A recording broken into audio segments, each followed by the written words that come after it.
बिहार सरकार के मुखिया की मानसिक स्थिति ठीक नहीं है, उनका मति भ्रष्ट हो चुका है। जी हां, यह हम नहीं बल्कि महाराजगंज के सांसद जनार्दन सिंह सिग्रीवाल ने एक कार्यक्रम के दौरान पत्रकारों से बातचीत में कहा कि बिहार में जिस तरह वर्तमान समय में अराजकता एवं लूटपाट की घटनाएं बढ़ गई हैं, भ्रष्टाचार अपने चरम पर है, जिसको लेकर नीतीश कुमार अभी भी सचेत हो जाए, नहीं तो बिहार फिर से जंगल राज की ओर चला गया है और उसका सहयोगी नीतीश कुमार बनकर कुर्सी पर काबिज है। देखिए क्या कुछ कहा जनार्दन सिंह सिग्रीवाल। देश को एक करने चले हैं, उनकी मानसिक स्थिति असंतुलित हो गई है।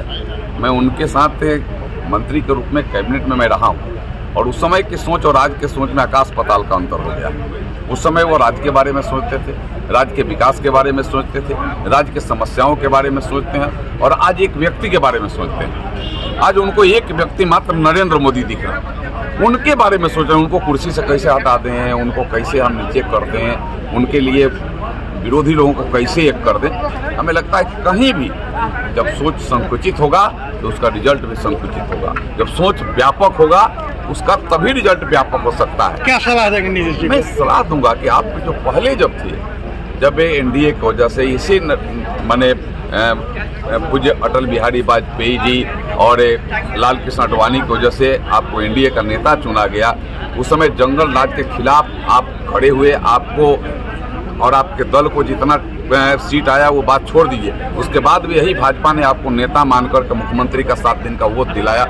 मैं तो अपने को भी और अपने क्षेत्र के लोगों को भी धन समझता हूँ। मैं उस समय निर्दलीय लड़ करके गया था, जीत करके, और मैं भी जा करके उस समय सारे निर्दलीय उधर चले गए थे खिलाफ में इनके, लेकिन मैं इनके साथ खड़ा था क्योंकि मेरे मन में जंगल राज के खिलाफ एक भाव था, जंगल राज के खिलाफ मेरा मन आंदोलित था और इसलिए मैं वहाँ गया था, इनको सहयोग किया, मदद किया। फिर दोबारा जब सरकार बनी तो हम लोग जंगल राज के खिलाफ सुशासन को लाने के लिए हम लोगों ने प्रयास किया और सुशासन आया भी उस समय हम लोगों ने देखा। लेकिन जैसे मति भ्रष्ट होगा, जैसे आपका सोच भ्रष्ट होगा तो आपका काम भी वैसा ही होगा, रिजल्ट भी वैसा ही होगा। जो आज राज्य भी बर्बाद हो रहा है, आज राज्य में जो आज आए दिन यहाँ जिस तरीका से हत्या लूट हो रहा है, आज सुरक्षा कर्मी भी अपने को सुरक्षित नहीं समझ रहा, सुरक्षा कर्मी भी सुरक्षित नहीं है। यहाँ इस राज्य में भी बैंक में पैसा बैंक में जमा करने वाले भी सुरक्षित नहीं है। आपने देखा होगा इसी जिला के सोनपुर का कल की घटना ही मात्र है, 2 सुरक्षा कर्मी मारे गए और वहां से लूट कर करके वहां के एसडीपीओ के घर के बगल से लेकर के चले गए। एसडीपीओ वहां बालू और दारू में मस्त है और बैंक से लूट कर करके लुटेरा और अपराधी लेकर के सीधे सीधे भागने का काम कर रहे हैं। वहां भी जब अनुमंडल बना है तो अनुमंडल का अनुमंडलाधिकारी और वहां के एसडीपीओ को सबसे बड़ा जिम्मेवारी है।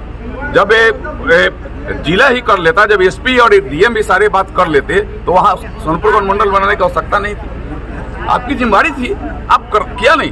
एक दिन में कोई इतनी बड़ा घटना को अंजाम भी नहीं दे सकता, उसके लिए कई एक दिन प्लानिंग बनाया होगा, लेकिन आपको न उसका प्लानिंग पता लगा, न आपको उसके जो वक्त कृत किया उस पर आप नजर डाल सके, ना उसको रोकने में सफल हो सके।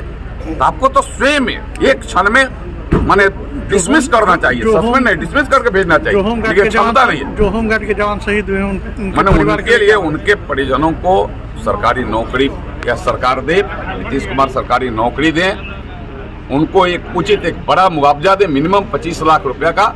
जो नक्सलियों से जो मारे जाते हैं आज हमारे पुलिसकर्मियों को, ऐसे उनका जो देने का मापदंड राज्य सरकार बनाई है, इनको भी दें, क्योंकि अपराधियों से नक्सली ही है उसके बैंक के लिए, उसको मारा गया है और वह चाहे होमगार्ड का ड्यूटी कर रहा हो और चाहे वह आरक्षी के रूप में वह जिला पुलिस का ड्यूटी कर रहा है, तो जवान है तो सुरक्षा में लगा हुआ, उसका भी परिवार है तो उसको उतने मुआवजा दे सरकार। किसको मानते हैं लूटगाट जो हुई है? नहीं, इसकी जिम्मेदार तो पूरी सरकार है, प्रशासन है, अपराधी बेलगाम है। आप सुरक्षित तब तक हैं जब तक के अपराधी का ध्यान नहीं है। अपराधी जैसे ध्यान देगा तो कोई सुरक्षित नहीं है इस राज्य में, यह भयावह स्थिति बनी हुई है। जब सुरक्षा कर्मी स्वयं सुरक्षित नहीं है तो आम लोगों की बात ही छोड़ दीजिए।